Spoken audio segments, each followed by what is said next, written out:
aqui para a gente dar sequência nesse papo gostoso com você. Obrigada. Tem sido um prazer conhecer você. O prazer é todo meu. Esse momento com você. A gente já tem falado sobre aquela questão do like, viver em função do like.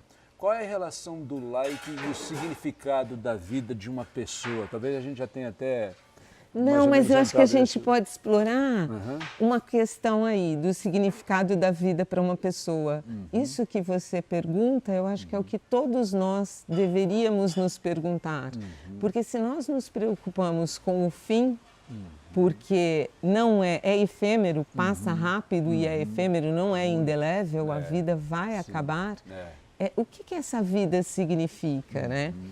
E aí a gente pensa, por exemplo, no filósofo ancião que diz uma vida não examinada não merece ser vivida. E disso decorre uma outra ideia que é viver uma vida que valha a pena ser vivida. Eu acho que são essas as questões que a gente tem que colocar entre o post e o like. E não há tempo para isso. E aí tem o pensamento catastrófico, apocalíptico. Dizem, os mais otimistas falam que é 2099. Os menos otimistas dizem que em 2050 a gente vai ter um pensamento híbrido. Certo. E o que significa um pensamento híbrido? Diante da nossa transformação tecnológica, nós vamos entregar para a tecnologia a possibilidade de raciocinar e de sentir, ou seja, a nossa condição de ser racional, que é singular no vivo, né? As plantas vivem, mas não pensam. Os animais vivem, mas agem por instinto, eles não têm nenhuma elucubração, raciocínio como o nosso. E aí, digamos que lá por 2050, entregando a nossa competência de pensar e de sentir, alguém o fará por nós. Hoje nós já fazemos isso pelo aparato tecnológico que temos na mão, mas aí a gente vai ter isso introjetado no próprio corpo. Então veja, dizem que duas inteligências capazes de produzir tecnologia não vivem sobre o mesmo astro, sobre o mesmo sol, por exemplo. Então alguém aí perde e pode ser humano. Um ser humano. Talvez aí onde entre aquela questão da inteligência artificial, exatamente a gente passa para a máquina e aí com isso nós também nos tornamos uma máquina, não é? Assim, ou não. Sentido, né? Talvez a gente se extingua. Triste pensar nisso. Nem objetos. É triste pensar, mas vai ao encontro. Por isso que eu disse que a pergunta é muito boa. Porque o que é essa vida, né? O que é essa vida que fica refém do like? Porque é refém. Em algum momento nós já fomos reféns. Não entendo muito bem o que é isso. E é bom que a gente não entenda porque se questiona, mas o que parece que está se perdendo é o questionamento. Não é? Verdade, e eu tenho essa impressão. Mas pode ser que não. Pode ser que simplesmente as coisas vão mudar, vai ficar tudo muito melhor e talvez eu não tenha nem a oportunidade porque acabo antes. De ver essa trajetória. Essa trajetória. Completa. Bem, eu espero que mude para o melhor, então. Mas acho que sempre muda, não? Eu sou um otimista. Eu não sou um poliana que vive dando risada, sabe, aquela risada de plástico, mas assim, ao mesmo tempo eu sou um otimista. Eu gosto de pensar de forma assim. Mas então, de novo, concordo com você, não é um riso insano, porque tem que rir mesmo, mas não de modo insano.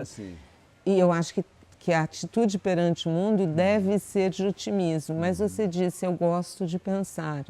E é isso que é importante, gostar de pensar. E a minha aposta é que nós estamos deixando de gostar de pensar. Esse é o lado triste. É o lado triste, é o lado triste. Você sabe que eu trabalhei com um rapaz, ele tinha a minha idade e ele era o meu superior, ele era o meu chefe. E às vezes eu ia falar alguma coisa e ele falava assim para mim, você está filosofando. E aí eu pensava, achava engraçado e era um riso assim, só para sair da história. Mas eu pensava, de fato, e eu acho que a gente tem que filosofar. E foi essa pessoa que me fez ver que eu estava no lugar errado. Eu trabalhava numa multinacional, universo corporativo, universo altamente programado, com objetivos muito bem estabelecidos, mas era quase da ordem da anestesia, né? Era uma coisa muito programada, muito mecânica. A vida se torna mecânica. Exatamente, exatamente. E eu gostava, como você, de pensar. Eu não sei. Eu não me daria bem num mundo mecânico demais. Eu também não. Preciso me dar espaço para sair, respirar novos ares e pensar coisas novas. E experimentar. Tentar. Exato, tentar. Pode ser que não dê certo, mas vamos Mas tentar. Vai ter valido a pena, não é? Vejamos assim, essa ideia de experimentar até para dizer que não gosta. Sim. Né? Porque o like é um dizer que gosta, que não passa pela experiência. E pronto, é só isso, né? É só like. isso. Mas e a emoção atrás do like? Né? É só like, pronto, já é como assim, bem, já fiz a minha parte. E ela começa e termina nesse ato, não existe nenhum desdobramento sobre isso. Verdade. Claro, pode existir um desdobramento, mas não é o que a gente vem observando, né? É verdade. E também me preocupa o quanto o aparato tecnológico não serve como máscara, como nós não nos escondemos, como nós não nos damos a ver